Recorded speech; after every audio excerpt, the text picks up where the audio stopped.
আসসালামু আলাইকুম ওয়ারাহমাতুল্লাহি ওবারাকাতুহু। আমি হুমায়রা মেহেজাবিন চলে এসেছি একটি নতুন ব্লগ ভিডিও নিয়ে। আমার চ্যানেলে আপনাদের সবাইকে জানাই স্বাগতম। আজ আমরা যাচ্ছি বাংলাদেশের গর্ব, বাংলাদেশের স্বপ্নের পদ্মা সেতু পেরিয়ে মাওয়া থেকে জাজিরা পর্যন্ত পুরো পথ আজ আপনাদের সঙ্গে শেয়ার করব।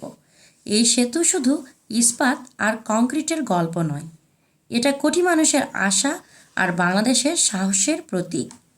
তাহলে চলুন পদ্মা সেতুর বুকে একবার ঘুরে আসি, স্বপ্নের পথ, বাংলাদেশের পথ।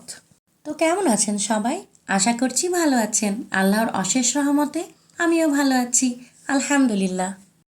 এর মধ্যে আমরা পৌঁছে গেলাম মাওয়া ঘাটে। আর মাওয়া ঘাটে এসেই সবার আগে কী চোখে পড়ে বলুন তো? অনেক ধরনের রেস্টুরেন্ট। তার মধ্যে শুরুতেই চোখে পড়েছে প্রজেক্ট ইলিশ, আর এরপরেই ইলিশ বাড়ি, কুটুম বাড়ি, আরও নানা ধরনের রেস্টুরেন্ট। আর রেস্টুরেন্টগুলোতে লোকজনের লোকারণ্য থাকে অন্য সময়। আজ কেন ভিড় নেই বলুন তো?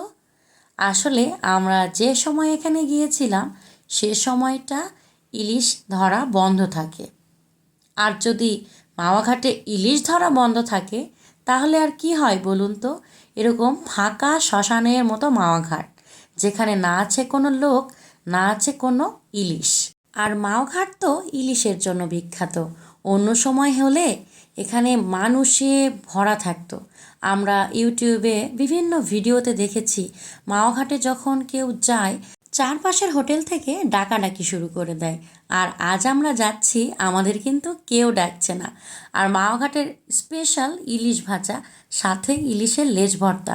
অনেক ইচ্ছা ছিল জীবনে প্রথমবার যখন মাওয়া ঘাটে যাব তখন অবশ্যই ওই খাবারগুলো খাবো, কিন্তু সেটা আসলে আমাদের ভাগ্যে ছিল না। আর রিজিকে না থাকলে কেউ চাইলেও কিন্তু খেতে পারে না। মহান আল্লাহ তাআলা আমাদের রিজিকের মালিক। তো যাই হোক, এবার আমরা গাড়ি থেকে নেমে মাওয়া ঘাটটা একটু ঘুরে ঘুরে দেখব, আর এজন্যই আমরা নেমে এসেছি। আর যেহেতু এখন দুপুরবেলা, তো এজন্য অনেকটা রোদও ছিল আমরা যে সময় এখানে গিয়েছিলাম, মানে অক্টোবর মাসে। এই যে দেখুন, এখানে রান্না হচ্ছে। আমার হাজব্যান্ড ওনাদের জিজ্ঞাসা করছিলেন কোনোভাবে কি এখানে ইলিশ পাওয়া যাবে কি না আগে থেকে ফ্রোজেন করা, কিন্তু যেহেতু সরকারি নিয়ম এখানে ইলিশ ধরা এবং রান্না করা দুটোই পুরোপুরি নিষিদ্ধ। ওনাদের এখানে খিচুড়ি, ভাত আর অন্যান্য ভর্তা, মুরগি এসব আইটেম ছিল। আর যেহেতু এই রেস্টুরেন্ট একদম নদীর সাথে লাগানো, আর এখান থেকেই দেখা মিলল স্বপ্নের পদ্মা সেতুর। মাওয়া ঘাটে দাঁড়িয়ে পদ্মার হাওয়া গায়ে লাগলে মনে হয় প্রকৃতি যেন বলছে স্বাগতম স্বপ্নপথে। এখানে চায়ের দোকান থেকে শুরু করে মাছ ভাজার গন্ধ, সব কিছুতেই থাকে একটা আলাদা অনুভূতি। কিন্তু আজ আমাদের সৌভাগ্য হলো না এখানে বসে মাছ ভাজা খাওয়ার, তো যার জন্য আমরা নদী দেখেই নিজের মনের শান্তি করছিলাম। এর আগে আমরা পদ্মা নদী দেখেছি রাজশাহীতে, অনেক বড় নদী এবং নদীতে অনেকটা ঘোরাও হয়েছে। কিন্তু এবার আমরা মাওয়া থেকে পদ্মা নদী এবং সাথেই পদ্মা সেতু দেখছিলাম। এই ঘাটের ইতিহাস অনেক পুরনো, কিন্তু আজের গল্প নতুন, কারণ এখান থেকেই শুরু হয় পদ্মা সেতুর যাত্রা। আগে এখানে অনেক মানুষ লঞ্চ ঘাটে ওয়েট করতো কতক্ষণে তারা ওপার যাবে।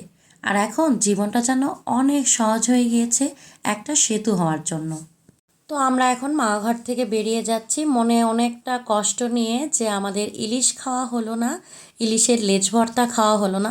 ইনশাল্লাহ ভবিষ্যতে আমরা অবশ্যই আসব এবং তখনও আপনাদের সঙ্গে শেয়ার করব। তো যেহেতু আজকে খাওয়া হলো না, মনে একটা ক্ষীণ কষ্ট রয়ে গেল, এই আর কি।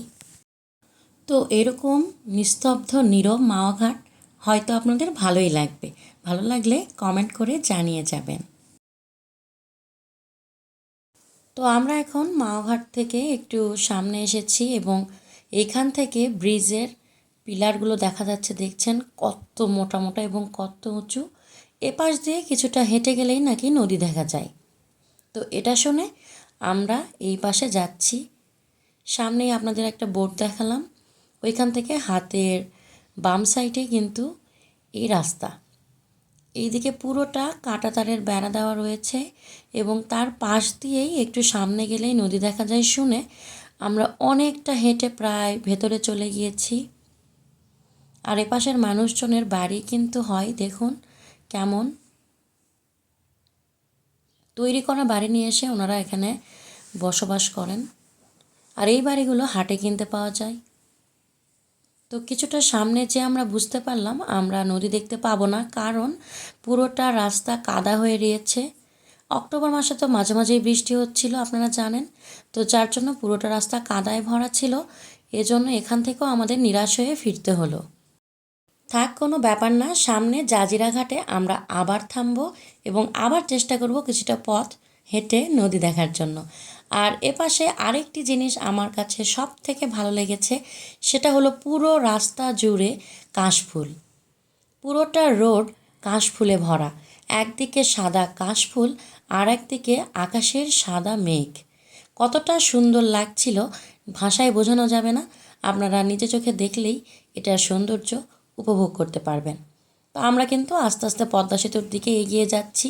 সামনেই টোল প্লাজা, সামনেই দেখতে পাচ্ছি পদ্মা সেতু টোল প্লাজা মাওয়া, সেই বহুল প্রতীক্ষিত সময় যেটার জন্য আমি এত বছর ধরে অপেক্ষা করছিলাম। অনেক দিন হয়ে গিয়েছে, কিন্তু পদ্মা সেতু ওপেন হয়েছে 2022 সালে। আমার আসার সৌভাগ্য হয়নি, আমার আসার সৌভাগ্য হলো এখন। ঢাকা থেকে 1-1.5 ঘন্টা সময় লাগে পদ্মা বহুমুখী সেতুতে পৌঁছতে।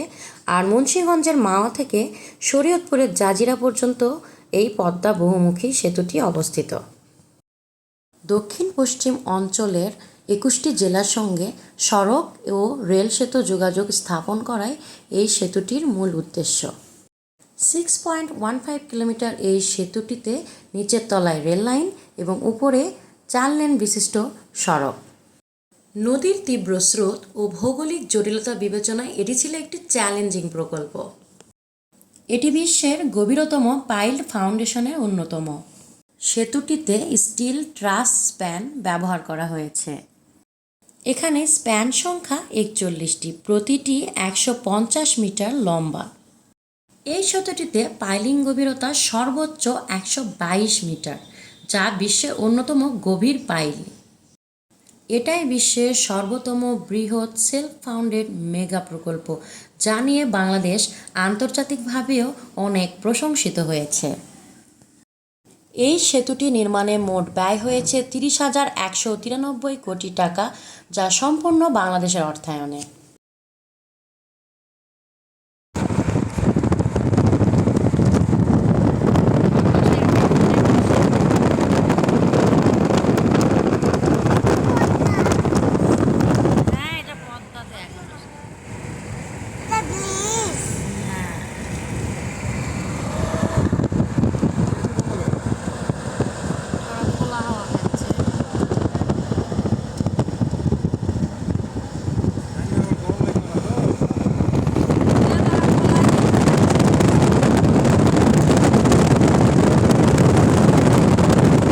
এতক্ষণ সেতু সম্বন্ধে আপনাদের সঙ্গে অনেক কিছুই শেয়ার করলাম, পুরোটাই কিন্তু আমি আগে থেকে জেনে নিয়েছিলাম, যার জন্য আপনাদের সঙ্গে খুব সহজেই শেয়ার করতে পেরেছি। জানি না আপনাদের বোর করেছি নাকি কিছু ইনফরমেশান দিতে পেরেছি।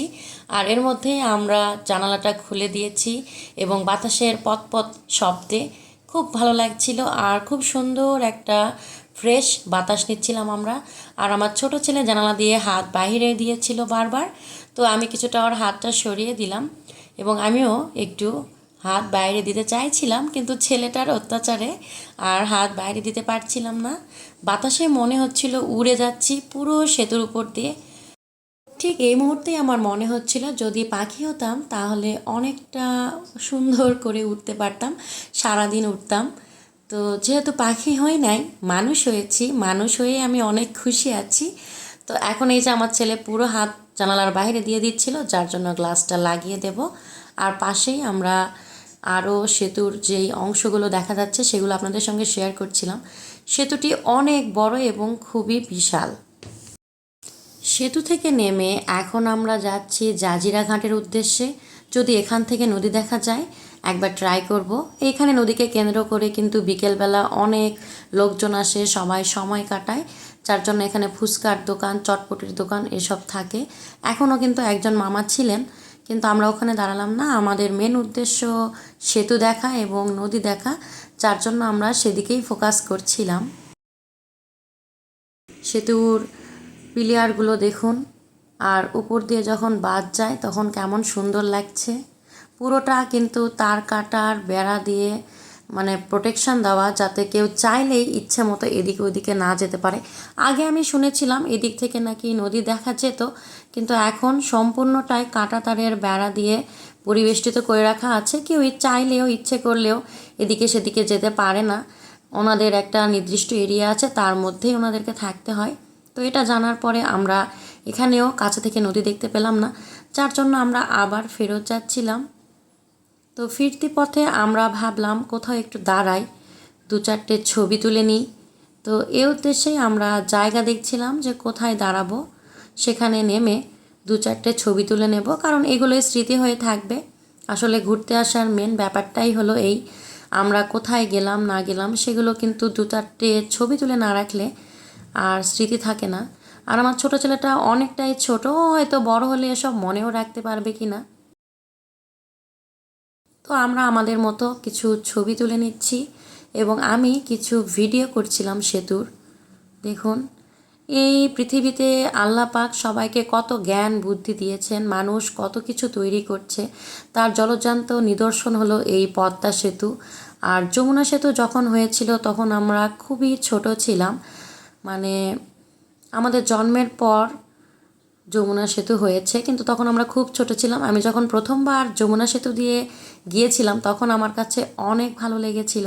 ঠিক সেই ভালো লাগাটাই আবার এই পদ্মা সেতুতে এসেও আমার মনের মধ্যে আমি দেখতে পেলাম। কিন্তু এখন অনেকটা পরিণত বয়সে এসেছি, 2 বাচ্চার মা হয়েছি। আসলে বয়স একটা সংখ্যা মাত্র, মানুষের মনটাই আসল। তো আজকের ভিডিও এ পর্যন্তই, দেখা হবে আগামী পরবর্তী নতুন কোনো ভিডিওতে। ততক্ষণ পর্যন্ত ভালো থাকুন, সুস্থ থাকুন। আসসালামু আলাইকুম, আল্লাহ হাফেজ।